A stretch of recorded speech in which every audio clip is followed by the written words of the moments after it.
Welcome back to another Famigilosis video. If you're new here, I'm Ryan, and we read scary stories and creepy stories for our entertainment.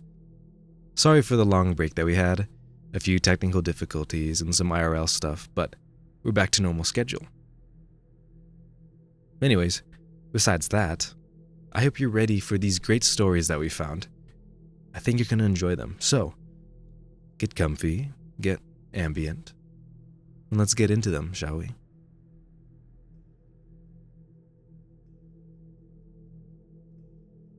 I'm a long-haul trucker. I stopped for a lost kid on a deserted highway in the dead of night.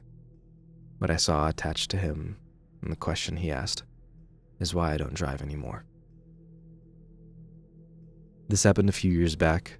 I was doing a long haul, mostly cross-country routes, the kind that take you through vast stretches of nothing. You know, the ones where the radio turns to static for hours and the only sign of life is the occasional pair of headlights going the other way, miles apart. I was young, eager for the miles, the money, didn't mind the solitude, or so I thought. The route I was on took me across a long, desolate stretch of highway that ran between the empty spaces, lots of trees and not much else. It was notorious among drivers for being a dead zone. No signal, no towns for 100 miles either side, and prone to weird weather. Most guys try to hit it during daylight, but schedules are schedules. Man had me crossing it deep in the night. I remember the feeling. Utter blackness outside the sweep of my headlights. The kind of dark that feels like it's pressing in on the cab. The only sounds were the drone of the diesel engine, the hiss of the air brakes now and then, and the rhythmic thrum of the tires on asphalt. Hypnotic. Too hypnotic. I'd been driving for about 10 hours with a short break a few states back. Coffee was wearing off. The dashboard lights were a dull green glow, comforting in a way, but also making the darkness outside seem even more absolute. My eyelids felt like they had lead weights attached. You fight it, you know? Slap your face, roll down the window for a blast of cold air, crank up whatever music you can find that hasn't dissolved into static. I was doing all of that. Must have been around 2 or 3 a.m. I was in that weird state where you're not quite asleep, but not fully awake either. Like your brain is running on low power mode. The white lines on the road were starting to blur together, stretching and warping. Standard fatigue stuff. I remember blinking hard, trying to refocus. That's when I saw it, or thought I saw it. Just a flicker at the edge of my headlights, on the right shoulder of the road. Small, low to the ground. For a split second, I registered a shape, vaguely human-like, and then it was gone, swallowed by the darkness as I passed. My first thought? Deer. Or a coyote. Common enough. But it hadn't moved like an animal. It had been upright. My brain, sluggish as it was, tried to process it. Too small for an adult, too still for an animal startled by a rig. Then the logical part, the part that was still trying to keep me safe on the road, chimed in. You're tired. Seeing things happens. And I almost accepted that. I really did. I shook my head, took a swig of lukewarm water from the bottle beside me, kept my eyes glued to the road ahead. The image, though, kind of stuck. A small, upright shape, like a child. No way, I told myself. Out here, middle of nowhere, middle of the night? Impossible. Kids don't just wander around on interterritorial highways at 3 a.m. It had to be a trick of the light, a bush, my eyes playing games. I've seen weirder things born of exhaustion. Shadows that dance, trees that look like figures. It's part of the job when you're pushing limits. I drove on for maybe another 30 seconds, the image fading, my rational mind starting to win. Just a figment. Then I glanced at my passenger side mirror. Habit, always checking. And my blood went cold. Not just cold, it felt like it turned to a slush. There, illuminated faintly by the red glow of my trailer lights receding into the distance, was the reflection of a small figure, standing, on the shoulder of the road, exactly where I thought I'd seen something. It wasn't a bush, it wasn't a shadow, it was small, and it was definitely standing there, unmoving as my truck pulled further and further away. My heart started hammering against my ribs. This wasn't fatigue. This was real. There was something back there. They looked tiny. Every instinct screamed at me, danger, wrong, keep going. But another voice, the one that makes us human, I suppose, whispered something else. A kid? Alone out here? What if they're hurt or lost? I fought with myself for a few seconds that stretched into an eternity. The image in the mirror was getting smaller, fainter. If I didn't act now, they'd be lost to the darkness again. God, the thought of leaving a child out there. That's what it was. Against my better judgment, against the primal urge to just floor it, I made a decision. I slowed the rig, the air brakes hissing like angry snakes. Pulled over to the shoulder, the truck groaning in protest. Put on my hazard, the rhythmic flashing cutting into the oppressive blackness. Then, I did what you're never supposed to do with a full trailer on a narrow shoulder. I started to reverse, slowly, carefully, my eyes flicking between the mirrors trying to keep the trailer straight, trying to relocate that tiny figure. The crunch of gravel under the tire sounded unnaturally loud. It took a minute, maybe two, but it felt like an hour. The red glow of my taillights eventually washed over the spot again, and there it was. A kid. I stopped the truck so my cab was roughly alongside them, maybe 10 feet away. Switched on the high beams, hoping to get a better look, and also to make myself clearly visible as just the truck, not something else. The kid was small, really small. I'd guess maybe 6, 7 years old. Hard to tell in the glare. They were just standing there on the very edge of the gravel shoulder, right where the trees began. The woods pressed in close on this stretch of road, tall, dark pines and dense undergrowth that looked like a solid black wall just beyond the reach of my lights. The kid wasn't looking at me. They were facing sort of parallel to the road, just walking, slowly. Like they were on a stroll, completely oblivious to the massive 18-wheeler that had just pulled up beside them, engine rumbling, lights blazing. They were wearing what looked like pajamas, thin, light-colored pajamas.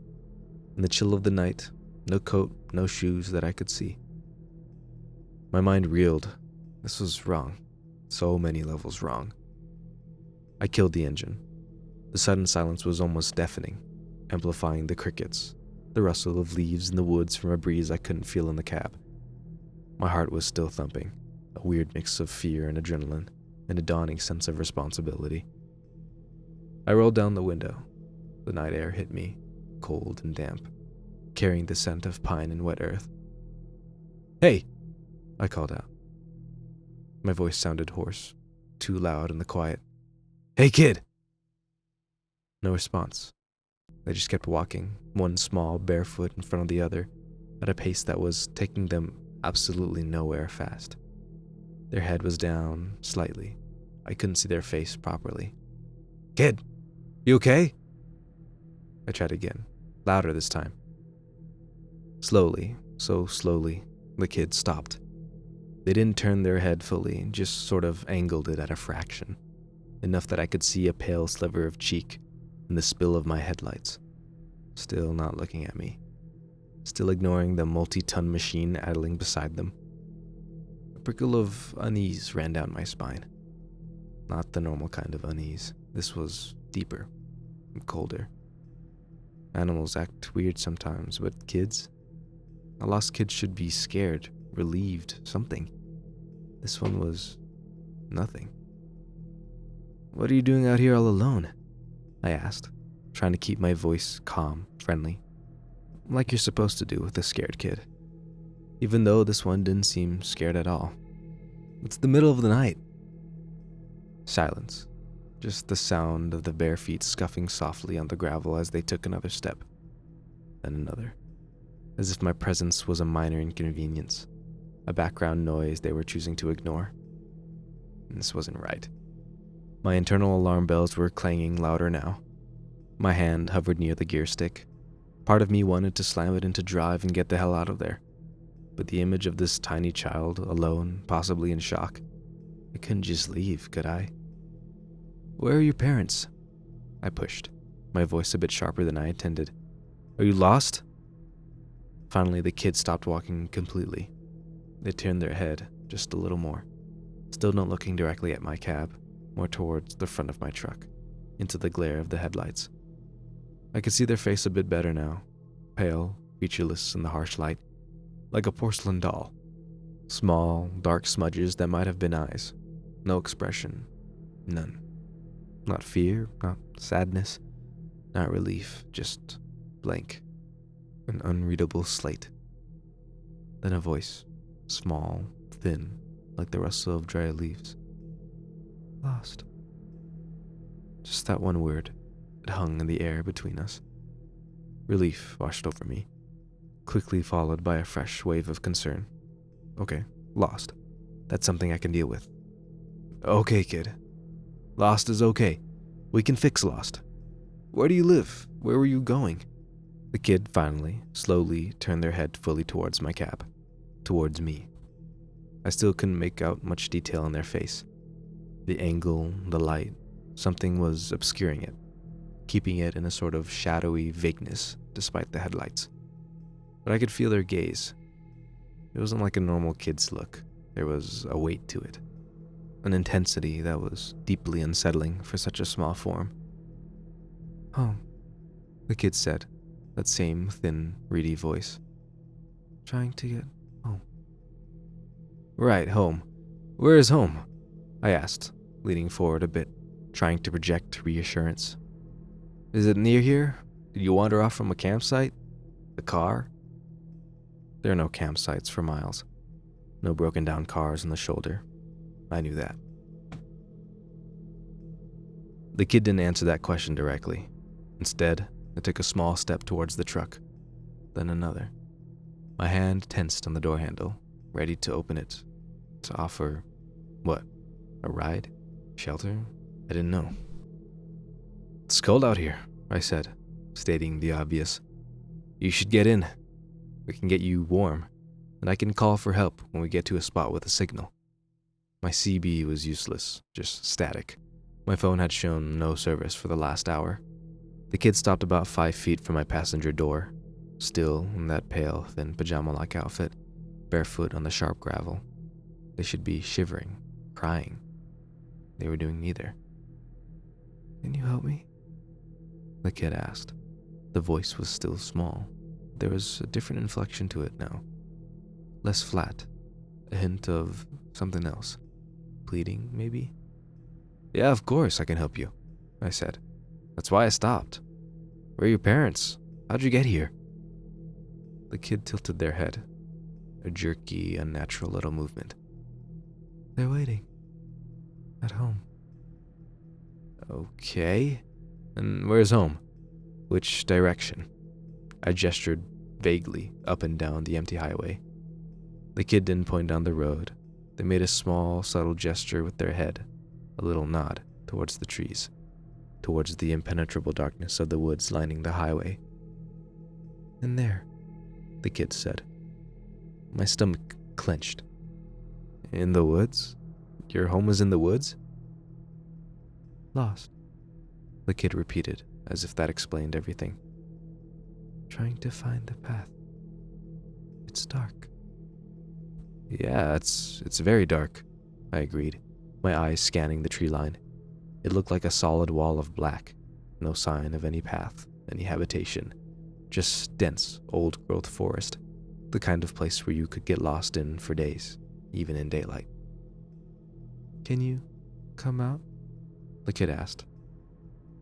Help me look? It's not far. I can't see it from here. Every rational thought in my head screamed, no! Get out of the truck, in the middle of nowhere, in the pitch dark with this strange child who wanted me to go into these woods? No, absolutely not. But the kid looked so small, so vulnerable. If there was even a tiny chance they were telling the truth, that their house was just a little way in, that they were genuinely lost. I don't think that's a good idea, buddy, I said, trying to sound gentle. It's dangerous in there at night, for both of us. Best thing is for you to hop in here with me. We'll drive until we get a signal, then we'll call the police or the rangers. They can help find your home properly." The kid just stood there, that blank, unreadable face fixed on me. "But it's right there," they insisted, their voice a little more insistent now. "Just a little way. You can almost see it. If you just step out, the light from your door would help." My skin was crawling. There was something profoundly wrong with this scenario. The way they were trying to coax me out, the lack of normal emotional response, the pajamas, the bare feet, the woods. I looked closer at the kid, trying to pierce that strange vagueness around their features. My headlights were bright, but it was like they absorbed the light rather than reflected it. Their eyes, I still couldn't really see their eyes, just dark hollows. "I really think you should get in the truck," I said, my voice firmer now. "It's warmer in here. We can figure it out together." The kid took another step closer. They were almost at my running board now. "Please?" they said, that reedy voice again. "My leg hurts. I can't walk much further. If you could just help me a little. Just to the path." My internal conflict was raging, my trucker instincts, honed by years of seeing weird stuff and hearing weirder stories at truck stops, were blaring warnings. But the human part, the part that saw a child in distress, was still there, still arguing. I was tired, so damn tired. Maybe I wasn't thinking straight. Maybe this was all some bizarre misunderstanding. I squinted, trying to see past the kid, towards the tree line they indicated. Was there a faint trail I was missing? A flicker of light deep in the woods? No, nothing. Just blackness. Solid, unyielding blackness. And then I saw it. It wasn't something I saw clearly at first. It was more like an anomaly, a disturbance in the darkness behind the kid. The kid was standing with their back mostly to the woods, facing my truck. Behind them, the darkness of the forest was absolute, or it should have been. But there was something connected to them, something that stretched from the small of their back, from under the thin pajama top, and disappeared into the deeper shadows of the trees. At first I thought it was a trick of the light, a weird shadow cast by my headlights hitting them at an odd angle. Maybe a rope they were dragging, a piece of clothing snagged on a branch. I leaned forward, trying to get a clearer view. The kid was still talking, their voice a low, persistent murmur. "It's not far. Please, just help me. I'm so cold." But I wasn't really listening to the words anymore. I was focused on that thing behind them. It wasn't a rope, it wasn't a shadow, it was a tube. A long, dark, thick tube. It seemed to emerge directly from the kid's lower back, impossibly, seamlessly. It was dark matte, like a strip of the night itself given form, and it snaked away from the child, maybe 10, 15 feet, before disappearing into the inky blackness between two thick pine trunks. It wasn't rigid. It seemed to have a slight, almost imperceptible flexibility, like a massive, sluggish umbilical cord made of shadow. It didn't reflect any light from my headlamps, it just absorbed it. My breath hitched in my throat. My blood, which had been cold before, now felt like it had frozen solid. This wasn't just wrong, this was impossible, unnatural. The kid was still trying to coax me. "Are you gonna help me? It's just there. You're so close." My voice, when I finally found it, was barely a whisper. I couldn't take my eyes off that appendage. "Kid, what is that behind you?" The kid flinched, not a big movement, just a tiny, almost imperceptible tightening of their small frame. Their head, which had been tilted pleadingly, straightened. The blankness on their face seemed to solidify. "What's what?" they asked, their voice suddenly devoid of that pleading tone. It was flat again, colder. That thing, I stammered, pointing with a shaking finger. Coming out of your back, going into the woods. What is that? The kid didn't turn to look. They didn't need to. Their gaze, those dark, unseen eyes, bored into me. It's nothing, they said. The voice was still small, but it had a new edge to it, a hardness. You're seeing things. You're tired. They were using my own earlier rationalization against me. No, I said, my voice gaining a tremor of conviction, born of sheer terror. No, I'm not. I see it. It's right there. It's connected to you. The kid was silent for a long moment. The only sound was the thumping of my own heart, so loud I was sure they could hear it. The crickets had stopped. The wind seemed to die down. An unnatural stillness fell over the scene. Then, the kid's face began to change. It wasn't a dramatic movie monster transformation. It was far more subtle, far more terrifying. The blankness didn't leave, but it sharpened. The pale skin seemed to tighten over the bones. The areas where the eyes were, those dark smudges, seemed to deepen, to become more shadowed, more intense, and a flicker of something ancient and utterly alien passed across their features. It wasn't human anger. It was something older, colder, and infinitely more patient, now strained to its limit. The air in my cab suddenly felt thick, heavy, hard to breathe. Just come out of the truck, the kid said. And the voice, oh God, the voice. It wasn't the small, reedy voice of the child anymore. It was deeper, resonant with a strange, grating undertone, like stones grinding together. It was coming from that small frame, but it was impossibly large, impossibly old. It vibrated in my chest.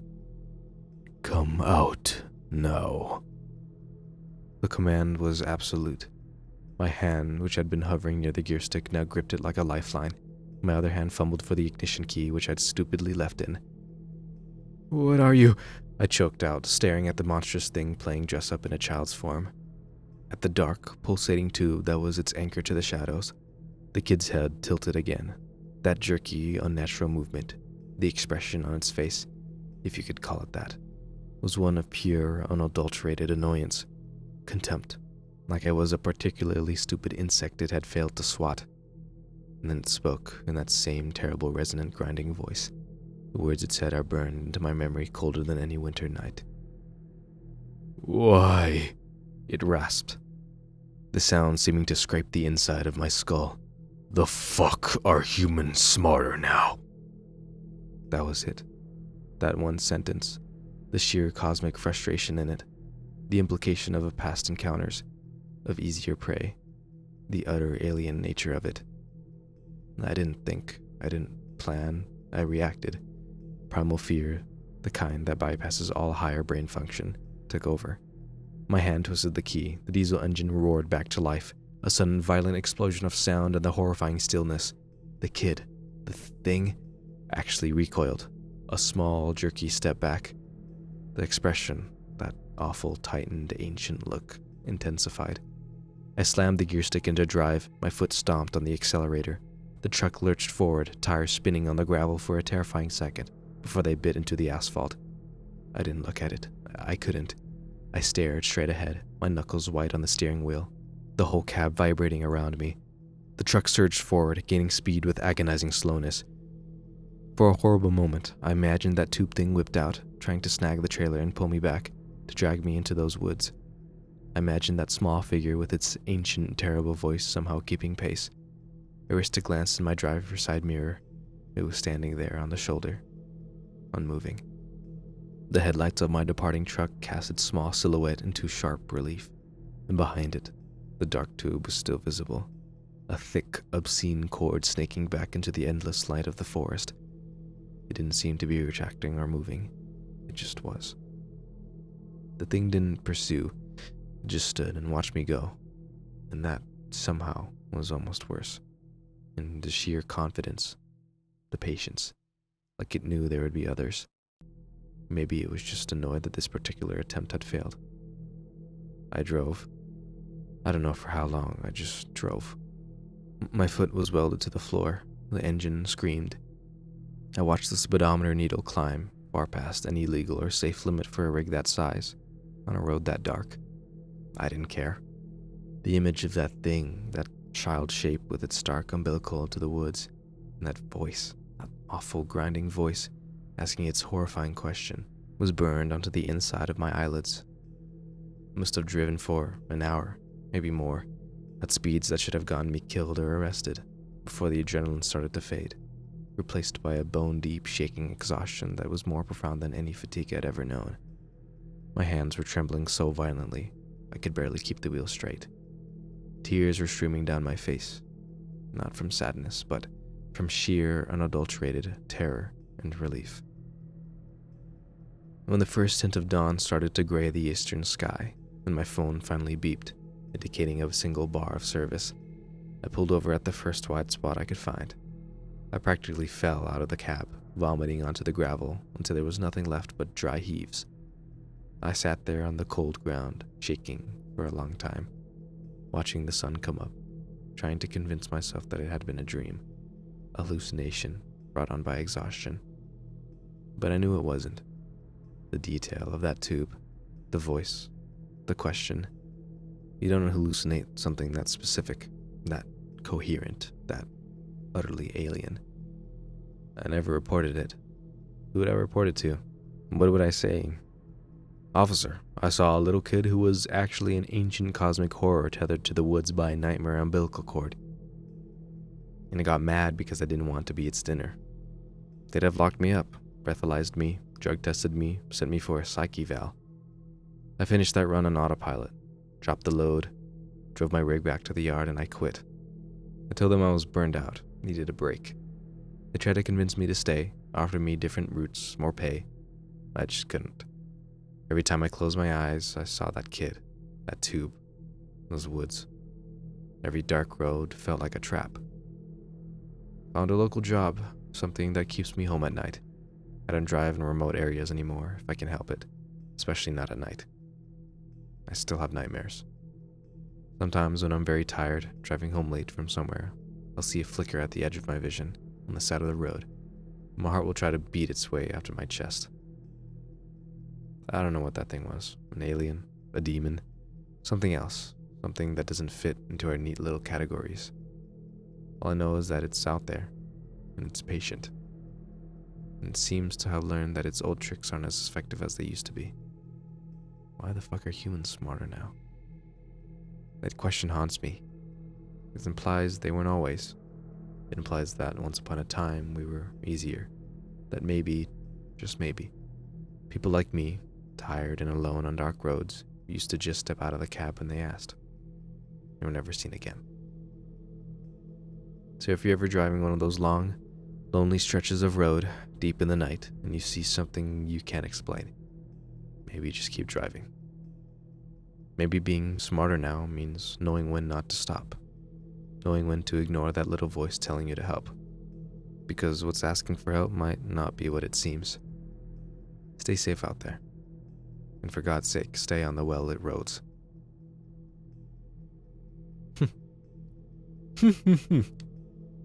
Wow, that's a very interesting one, honestly. I've never read something like that. I really liked the words that they used in the story, and I liked the way that they described things. It was very interesting reading it, and interesting building the image in my mind and the scenery, and how they described the monster, like this ancient demon, and it's pretty cool.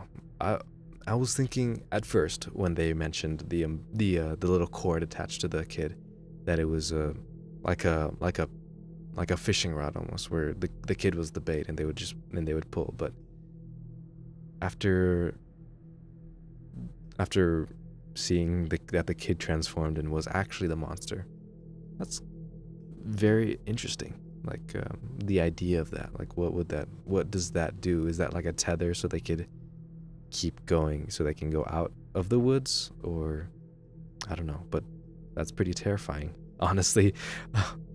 um, Especially seeing, the way they described it, it's not like a horror monster transformation, but this tightening of the skin onto the bones. Yeah, that's actually very, very vivid. It would be more terrifying, honestly, than seeing something just go whoops and now I'm a demon. But wow, I mean that was a great story. Enjoyed it. I think that was a 9 out of 10 for me. But anyways, let's get into the next one, shall we? There are no people living on Holloway Lane. My girlfriend and I had moved into a lovely 3-bed detached house, nestled on a quiet rural street just out of town. Honestly, when the estate agent told us the asking price, our jaws hit the floor. We questioned whether it was too good to be true, expecting all manner of hidden issues. But we lived there for 2 months with almost no problems. At least, none with the house. Our street bordered 2 fairly expansive agricultural acreages, and with them cutting us off from the main body of our small town, the area had little foot or vehicle traffic. That being said, for some reason, since our move-in date, I hadn't seen another soul. Yes, there were the unmistakable sounds of people in their homes, on the street, or even the sounds of passing vehicles, but at no time did I ever emerge from the property to see them in person. Sophie didn't seem to find that concerning, especially being an introvert at heart. Simply says they might not be occupied. Still, apart from the strange feeling of being watched, which I chalked up to being the new family, something else also caught me off guard. Our dog, Ronnie, was an energetic and frankly loud lab, which is part of the reason we were looking for a property with a large garden, though for some reason he wouldn't go outside. Opening the side door and even clipping him up for a walk, Ronnie would fight to stay inside. The monumental flip from a high-octane outdoorsy animal to a quiet, reserved inside dog was just bizarre. I'd occasionally persuade him out for a short toilet run in the light of day, but as soon as visibility dropped, he was locked to Sophie's side, almost cowering in fear of something unseen. It came to a head when I tried to get him out before bed, and it took all my strength to wrestle the squirming, flailing animal out to the door. In the process, he nipped me, which is something he'd never shown any tendencies before moving. Sophie said he might have developed a fear of the dark due to the new environment, but I wasn't buying that. Still, content to agree, I fitted a motion-activated light to our back door, though that didn't entice him to go out. Working from home, as I'm a self-employed carpenter, I'd often find long discarded items as I sought to clean up my new workspace. Rummaging around my workspace, just trying to catch up with a series of slowly piling commissions, I found a small picture frame. Expecting it was simply an item left by a previous occupant, I rotated it in my hand, though the image had sustained noticeable water damage. It showed a family, obscured at the back where the 2 parents with their daughter stood front on center, as her long black hair osculated in the breeze of what looked to be a beautiful day. With a great view of the road from my workshop, I'd occasionally catch the faintest inkling of eyes on me and find myself reacting to any slight sound of movement on our street. Rushing out to the gate like a crazed person, the street would be as desolate as ever. Sometimes I felt as if the otherwise ambient sounds of people doing their thing was intended to lure me out. The more I focused on that oddity, the more I started to notice. Every single property would have a light of some sort on in the evenings. Whether it was a lounge, kitchen, or bedroom light, it was evident people were actually turning them on and off. Weirder still, their cars would move, though I'd never catch them departing or returning. Moving vans, people parked on the street, even a motorbike on the drive. I stayed up for 2 consecutive nights just watching, waiting for someone to emerge, but nothing. Slightly strange, I know, but I started cataloging everything. Each house number had a tally, anything from which room had lights on, when the cars were missing, and at what time they returned. My work stalled as the strangeness of our street took a twisted precedent. The worst thing, though, were unmistakable sounds of people talking. Each noise mimicked human speech patterns exactly, though the words spoken were jumbled, matted. In each case, they were just loud enough to be heard but not fully understood, with an instance where, I swear, I could hear out estate agent mixed in amongst. In the day, the street was silent with no motion, so long as I observed. However, an echoing cacophony of family chatter filled those vacant rooms as the night drew closer. Though I'm ashamed to admit it, I peeked. Watching through those otherwise animate windows, there was nothing lifelike. The rooms lay bare, filled with just enough furniture to seem lived in from the outside, but sanitized, still. Some part of me wanted to try the handle, just to see if there were really people in, but I stopped myself. Some primal part of my brain screamed for me to back away, and I'm thankful I did. I couldn't help but bring it up to Sophie again, and she gave me that same tired response. To her, this was nothing more than another ramble about an issue I'd crafted, but I was unsettled. I tried to drop it into conversation with my supplier, cashiers, and even the homeless guy outside of the superstore, but nobody seemed to have a clue, skirting around the question and giving no clear answer. Arriving home from a later than expected delivery to a client out of town, I clambered from my car, oblivious to the dead street around me. The far-off bark of a dog or mumbled chatter from next door didn't do anything to tempt me as it had the days prior. Glancing up at the glow of a bedroom across the street, a silhouette caught my eye. I'd been so used to the lack of expectation that I didn't even compute what the figure might have been. Though, as my tired synapses fired, my attention refocused. Stood in the second-story bedroom was a woman. That or a girl. Though I couldn't make out their face fully, she had long flowing black hair. Slightly excited that I'd actually seen a living person in one of those houses, I waved. I don't know if it was simply a subconscious reaction or my brain seeking confirmation that I wasn't hallucinating. To my surprise, she waved back. A slower, more unnatural motion, as if she were copying an action she couldn't fully comprehend, but real movement nonetheless. Reiterating that to Sophie, I expected her to drop the sarcastic, "I told you so," but her nonchalant response confused me. "You joking? That couple moved out last week. Didn't you see the van?" Racking my brain again, I was left with more questions, though an accident drew my focus. Some fairly loud yelling had worked Ronnie up, causing him to relieve himself on the kitchen floor. Panicking as the stream continued, I rushed him to the door, hoping he'd willingly finish up outside as the shouts still echoed back. Dropping like a rock, he fixed himself to the tiled floor, holding firm as I tried fruitlessly to yank him closer. Fortunately, he'd stopped by that time, but just to be sure, he still needed to go out. Knowing he wasn't going to budge without a fight, I opted to step out into the fluorescent glow of the porch light, hoping that would satiate his fears. Stepping through the open doorway, the short click of the bulb returning to life silenced those scrambled barks into faint murmurs, trailing off as I emerged into the light. Taking a handful of steps to the perimeter-illuminated porch, I turned to the now petrified dog. His wide, yellow eyes shot past me into the shadowed black of our garden. Not as sensitive as his. My eyes didn't outline the gang of misshapen silhouettes at first.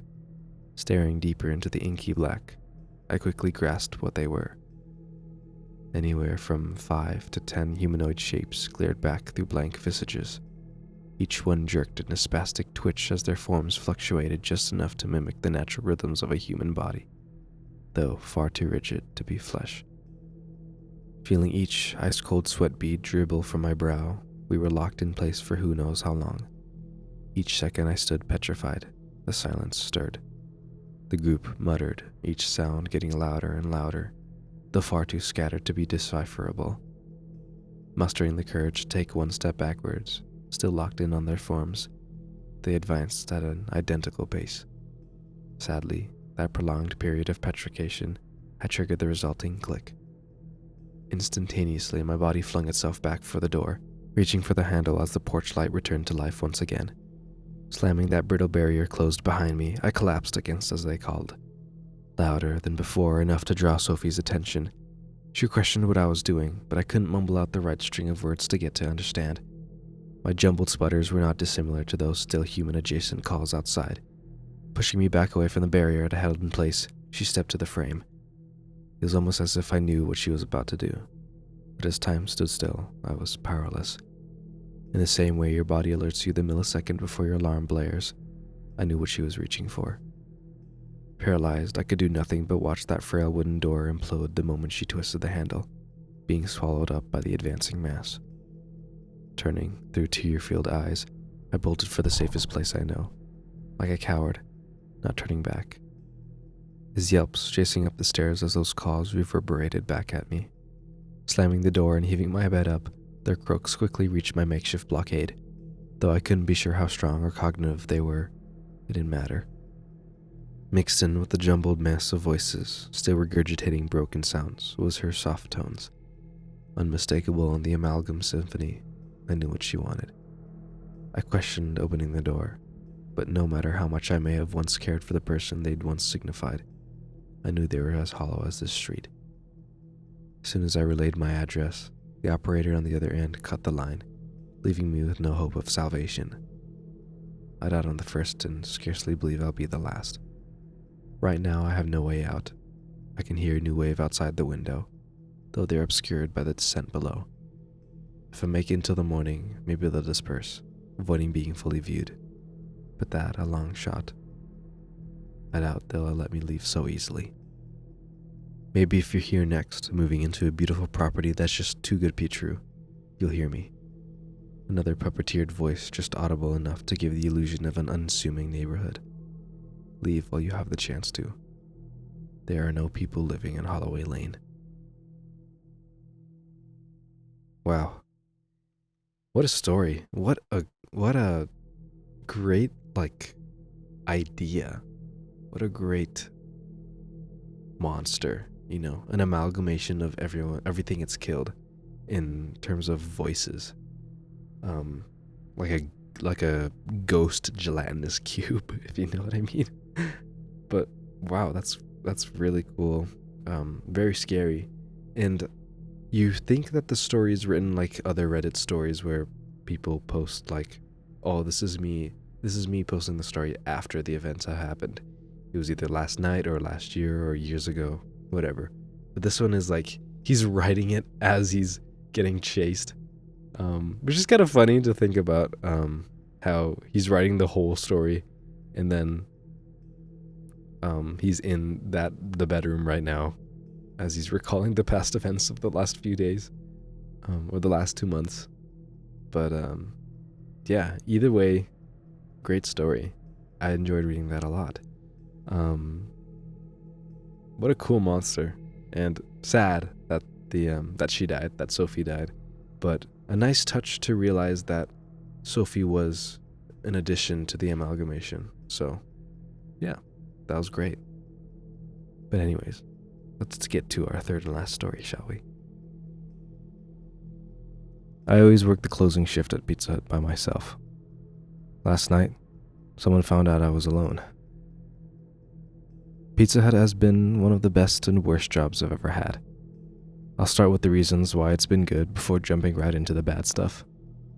It's going to make explaining what happened to me last night a lot easier if you know a little backstory. For a business that constantly reminds me how cheap it is, it pays me well enough as assistant manager. The work is typically repetitive and simple. And my days there usually melt together as it's more or less the same routine every day. Deal with customers, make the pizzas and wings, call the Pepsi company and complain our order is late for the third time in a row. There's the odd time when things get intense. We get angry/complaining customers every few days, but every workplace that deals with customer service gets those. Thankfully, it never usually takes more than a free pizza or a credit on their next order to make them happy again. For the past 11 months, I have been the restaurant's main closer. My shifts never change from 4 to 11 or 4 to 12 on Fridays and Saturdays. Once in a while, I'll get scheduled for a 10 to 6 or 11 to 7 shift if one of our openers is sick. That's pretty rare. However, it does happen. Since I live in such a small town, my Pizza Hut only deals with takeout and delivery orders. There's no dine-in area at all, except a couple of bar tables and stools by the main entrance for people to wait for their order. The front lobby of the restaurant is tiny, and the kitchen is no exception. The entire back area is pretty much one big room, with a little area behind a wall in the back that doubles as the prep area and office. There is no break room or employee bathroom. We do have one bathroom at the front for customers, right next to the pop cooler by the entrance to the kitchen. Now that you know a little about how the restaurant looks and runs, I'll move on to why it isn't a good place to work at the best of times. First off, I'm one of the only 5 people that work there. My boss and 2 of my other employees are contract workers from India, so English isn't their first language. They never talk in English when it's just me and them, so I'm always a little out of the loop. My other coworker works only part-time since she's still in the high school. So with her, there are only a few hours a week.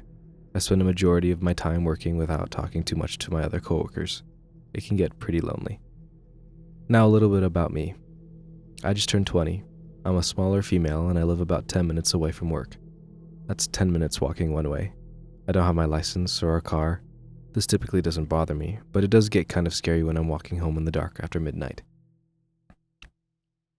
Thankfully, the walk to my house is in a pretty good part of town. I've yet to run into any real issues. Other than the language barrier between me and most of my coworkers, the only real problem comes from the night shifts. Since one person is fully capable of doing all the closing duties, I am left there by myself from 8 p.m. onwards.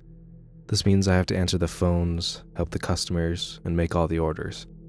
It's not usually busy, so I never have a problem with that, unless there's the odd time where I get 4 or 5 orders at once. But I'm really fast at making pizzas. I can usually get them made and in the oven within a minute and a half of the order being taken. The real problem with being alone on closing shifts explains it with this very sentence. I'm there all alone. It can be kind of spooky sometimes if there's someone weird that comes in. Anyone could rob me or hurt me, there would be no one there to help. I've talked to my boss about my concerns, but he always dismisses me saying, I'm a phone call away if you need help. We should not have to pay a second person to do your job. Jerk. Last night, I worked my usual close. Since it was Sunday, I only had to stay until 11, but it felt like I was there for hours more. Last night, my fears of what would happen when I was alone came true. My shift went normally for half the day. By the time 8 o'clock rolled around, I had said goodbye to my morning crew, and had already started on the closing checklist. Weird stuff started happening around 9:30. I was making dough in the back, taking my time with it since there's not much else to do. I heard the beep beep of the doorbell, and automatically I spun around, looking up at the TV displaying real-time footage of the front lobby. I stared at it for a few seconds, confused. The front was empty, and I could not see anyone out the windows outside. Convinced I had imagined it, I carried on with my dough. I greased and oiled 5 more pans, finishing the stack. I stacked them on top of each other and picked them up, turning around to check the camera again before I carried the dough into the walk-in cooler. My heart leaped painfully in my chest, and I fumbled with the stack, nearly dropping them all on the floor. A man was standing in the lobby, peering into the kitchen. At once I set the pans down, wiping my hands on my apron before I ran out to greet him. He had shocked me, but I got over it quickly. I figured he must have been standing in the blind spot last time I checked the camera, the spot where I used to hide when taking extra breaks so my boss couldn't see what I was doing. "Hi there," I called out as I walked quickly over. "Sorry about that, I didn't see you come in. What would you like to order?" "I didn't see you come in." The man repeated my words. "I didn't see you come in." I stood still for a second, not knowing what to say. I was getting a really bad vibe from this guy, and as he spoke, it got worse. I tried to ignore it, convincing myself with little success that I was being silly. The man looked average enough, despite being very dirty. He was very tall and looked older than my dad, but he was dressed strangely. He was wearing a shiny light blue dress shirt tucked into gray-stained sweatpants. His sweatpants were tucked into his socks. His hair was greasy and combed to the side. His pockets were stuffed with what appeared to be all the mints I had in the jar near the menus. He smelled like he hadn't had a shower in weeks. "Can I take your order?" I asked again, but my voice lacked questioning. It sounded more like a timid statement, and I wondered what this guy's problem was. It took a long time, but finally he ordered a small pepperoni pizza with 8 boneless wings. I rang his order in quickly, happy he had finally said something. Couldn't help but notice the way his mouth moved when he talked. It went just straight up and down like a doll. He didn't have any teeth, and his breath nearly made me gag. "I'll have your order ready in 10 minutes, I said, placing his change on the table. I thanked him again and walked into the kitchen, wishing there was a door instead of an empty frame leading into the kitchen. I didn't want him to get curious and look in again. I went into the walk-in, grabbing a small pan to make his pizza. Before I got started on it, I checked the camera again, feeling a little better when I saw the man sitting at the bar table reading what looked like a menu from the front counter. Convinced he was just not all there and most likely homeless, I ignored my gut feeling that something was wrong and prepared his order. I had the pizza in the oven in under 30 seconds. I dropped his wings in a basket and set the timer on the fryer. 6 minutes to kill before they're ready. I took this as an opportunity to check my phone. Picked it up just in time while I was receiving a call from my friend Lana. "Hey," I said into the phone. "Count me just as I'm taking a few minutes break. What's up?" "Hurry up and be done with work," Lana cried, sounding irritated. "I'm so bored." "1 more hour," I said, after glancing at the clock. 10 p.m.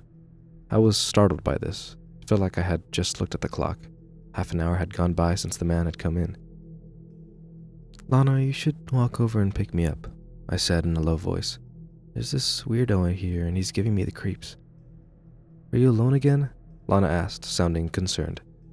"Yeah," I mumbled into the phone. "I tried to talk to my boss about it again, but he never does anything. Anyways, I'll see you in a bit." I hung up the phone just as the fryer timer started to beep. The wings were done.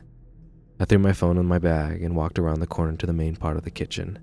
I sauced the wings and cut the pizza, carrying the order to the front while looking forward to seeing the man leave. I looked around and felt my knees grow weak again. The front was empty. The stool the man had been sitting on was just jutted out.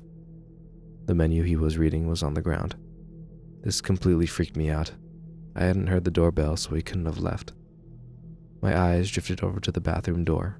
The handle's button was horizontal, meaning it was locked from the inside. This made me feel a little bit better. He was just in the bathroom. There's nothing wrong with that.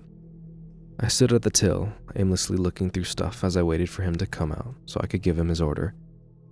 I looked down at the bottom of the screen at the time, 10:15 p.m., 10:21, 10:34. He had been in there for a good half hour before I mustered the courage to knock on the door. "Everything all right in there?" I called out. At once I could hear shuffling, as if I had startled him. I backed up, preparing for him to come out. The shuffling then stopped, but he still didn't open the door. I walked closer again, raising my fist to bang on the door again when I heard a click. The door had unlocked. 10:40. I was at a loss for what to do. I had grown very paranoid, and I now knew something was wrong. But at the same time, I couldn't just stand there and wait for something to happen. It was 20 minutes to close, and I still had a few things to do. I braced myself to open the door and deal with it when I heard him whispering, "1 more hour. 1 more hour. Lana." I jumped back like I had been burned.